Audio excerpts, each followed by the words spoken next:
Alors vous allez faire partie des troupes mises à l'honneur justement pour ces missions intérieures. On a beaucoup parlé de lutte contre le terrorisme ces derniers mois et vous êtes en première ligne. Expliquez-nous en quoi vous pouvez justement être des capteurs d'informations, en quoi vous pouvez démanteler aussi des réseaux terroristes. Depuis l'attentat du 13 novembre, avec de nouveau l'activation des contrôles aux frontières, c'est plus d'1,3 million personnes qui ont été contrôlées par le service des douanes en collaboration avec la gendarmerie ou la PAF.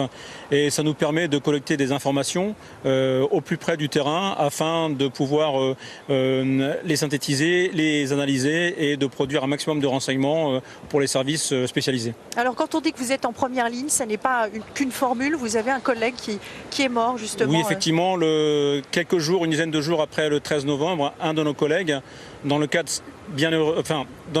d'une de nos missions, qui est ce qu'on appelle la livraison surveillée postale, et pour lutter contre le trafic d'armes, celui-ci, accompagné de forces de police, livrait des armes en provenance d'un pays tiers, et malheureusement il est décédé sous les tirs de la personne qui devait recevoir le colis. Voilà.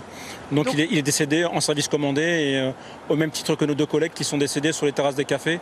Donc pour nous, c'est la belle équipe le soir du 13 absolument. Novembre. Donc pour nous, c'est important d'être présent aujourd'hui parce que on perpétue leur mémoire, mais surtout la mémoire de tous les douaniers qui sont morts en service commandé depuis maintenant pratiquement 97 ans. Voilà. Et justement, le fait d'être reconnu aujourd'hui, je sais que vous êtes un ancien militaire également, bien comme sûr. Adrien qu'on vient de voir. C'est bien aussi de montrer qu'après la vie militaire, il y a aussi une autre forme d'engagement possible. Absolument, c'est bien aussi, mais ce qui est bien aussi, c'est dans notre section, dans notre détachement, vous avez à la fois des jeunes gens qui sortent de formation initiale, donc qui étaient encore à l'école il y a quelques mois, et puis des gens qui viennent du terrain, de la ligne, comme vous, comme moi, et qui amènent leur expérience, et ça permet de faire un groupe cohérent et surtout très motivé pour défiler aujourd'hui sur les Champs-Élysées. Alors les gens sont toujours surpris de voir combien vous prenez des risques finalement quand on est douanier ou quand on s'engage dans la douane. On n'a pas forcément l'impression qu'on va se retrouver face à des situations dangereuses, et pourtant, il faut le rappeler aussi, c'est un douanier qui a arrêté Mehdi Nemmouche, qui était l'auteur de l'attentat du musée juif de Bruxelles. Absolument, ce sont nos collègues au cours d'un contrôle